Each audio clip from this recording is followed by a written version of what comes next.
Assalamu alaikum everyone. This is me Tasnuba Tabassum Hafsa and I welcome you all at Grammar Gates. আপনারা আমাদের বিগত ক্লাসগুলোতে টেন্সের present এবং পাস্ট ফর্ম সম্পর্কে জানতে পেরেছেন।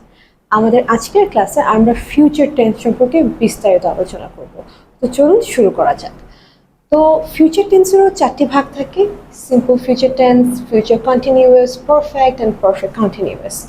তো সিম্পল ফিউচার টেন্সের শুরুতে আসা যাক। সিম্পল ফিউচার টেন্সটা কি? হচ্ছে এটা ভবিষ্যতে হবে এরকম যে কোনো একটা কাজ যেটার সাথে বর্তমানের কোনো সম্পৃক্ততা নেই।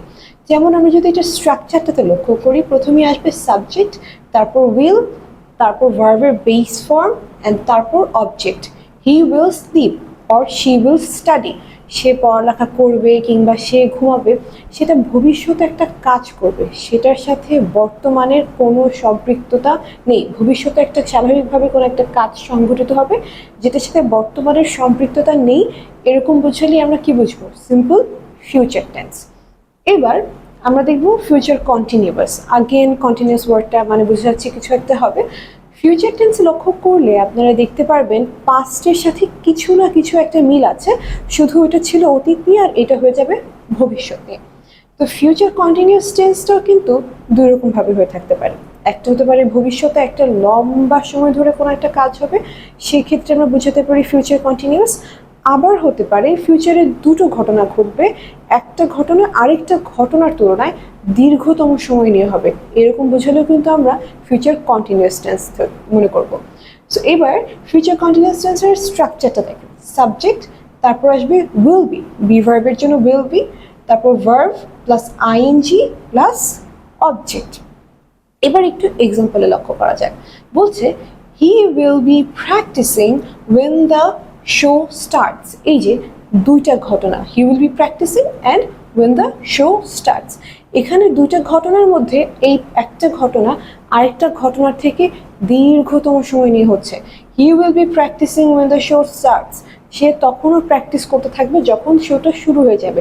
এই যে শো শুরু হয়ে যাওয়া দ্বিতীয় ঘটনার থেকে প্রথম ঘটনাটা, হি উইল বি প্র্যাকটিসিং, একটু দীর্ঘতম সময় নিয়ে হচ্ছে, এটাই কিন্তু ফিউচার কন্টিনিউয়াস টেন্স। এবারে আরেকটি এক্সাম্পল লক্ষ্য করুন। বলছে she will be watching TV at 5 PM। এই যে ভবিষ্যতে একটা নির্দিষ্ট সময় থেকে আরেকটু দীর্ঘ সময় নিয়ে কোনো একটা কাজ সংঘটিত হচ্ছে, সে টিভি দেখা শুরু করবে বলছে 5টায়। তার মানে কিন্তু যে একদম 5টায় শুরু করছে তা না, 5টা অনেক আগে থেকে টিভি দেখা শুরু করছে, যখন 5টা বাজছে তখনও টিভি দেখছে। এই যে একটা নির্দিষ্ট সময় আগে পরে একটা লম্বা সময় নিয়ে কোনো একটা কাজ সংঘটিত হচ্ছে। ফিউচার কন্টিনিউয়াস টেন্স কিন্তু এইটাই, ভবিষ্যতে কোনো একটা কাজ একটু দীর্ঘ সময় নিয়ে চলতে থাকবে, এরকম বোঝাতেই কিন্তু আমাদের ফিউচার কন্টিনিউয়াস টেন্স ব্যবহৃত হয়। এবারে ফিউচার পারফেক্ট টেন্স একটু লক্ষ্য করুন। ফিউচার পারফেক্ট টেন্স হচ্ছে ভবিষ্যতে দুটো ঘটনা ঘটবে, এরকম ঘটনার মধ্যে যে ঘটনাটা আগে শেষ হয়ে যাবে সেটা হচ্ছে ফিউচার পারফেক্ট টেন্স। অনেকটা কিন্তু পাস্ট পারফেক্ট টেন্সের মতোই। ফিউচার পারফেক্ট টেন্সের স্ট্রাকচারটা যদি দেখি, সাবজেক্ট প্লাস উইল হ্যাভ, এখানে ভার্বের V3 ফর্ম আসছে, পাস্ট পার্টিসিপল যেটাকে বলি, এবং অবজেক্ট। বলছে by the time we arrive he will have eaten. এই যে ভবিষ্যতের দুটো ঘটনা, by the time you arrive, যতক্ষণে আমরা চলে আসি, হি উইল হ্যাভ ইটেন, সে খাবার খাওয়াটা শেষ করে ফেলেছে। এই যে ভবিষ্যতের দুটো ঘটনা নিয়ে আমরা কথা বলছি, যতক্ষণে আমি গিয়েছি ততক্ষণ আরেকটা মানুষের খাওয়া শেষ। এই যে হি উইল হ্যাভ ইটেন, এটাই কিন্তু ফিউচার পারফেক্ট টেন্স। একটা ঘটনা ঘটার পূর্বে আরেকটা ঘটনা শেষ হয়ে গেছে, যেটা শেষ হয়ে গেছে এটাই হচ্ছে আমাদের ফিউচার পারফেক্ট টেন্স। তো আমাদের আজকের ক্লাসের সর্বশেষ টেন্স সেটা হচ্ছে ফিউচার পারফেক্ট কন্টিনিউয়াস। এটা অনেকটা কিন্তু পাস্ট পারফেক্ট কন্টিনিউয়াসের মতো। এখানে বলছে যে এইটাও ভবিষ্যতের দুটো ঘটনা নিয়ে আলোচনা করে।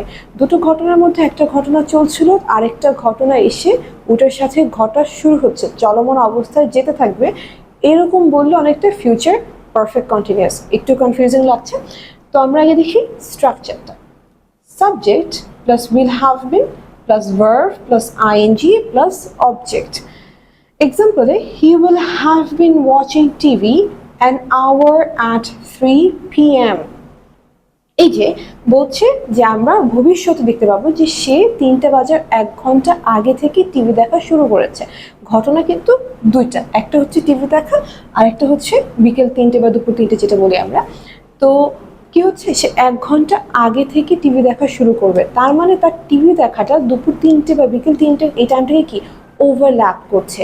আমরা কিন্তু দেখছি ফিউচার পারফেক্টেও দুটো ঘটনা বলছে এবং ফিউচার পারফেক্ট কন্টিনিউসও বলছে কি ভবিষ্যতে দুটো ঘটনা।